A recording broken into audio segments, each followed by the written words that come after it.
that you must take. You gotta have that mindset that quitting is not an option. Give up? Who, me? Never. Stop? Who, me? Never. That's for the next guy. That's for the next girl. But not me. Why? Because I don't quit. That ain't how I do it. That ain't how I roll. I never give up. You must understand that there will come a time in your life that circumstances are going to challenge you. Hey traders. Hope you are doing great. Trading is all about waiting for the right moment, and now we have one.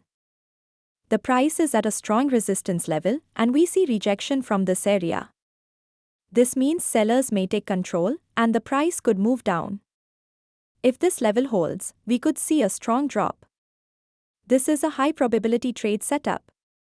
Now, the important part, where to enter, stop loss, and take profit. These details are shared in our private group.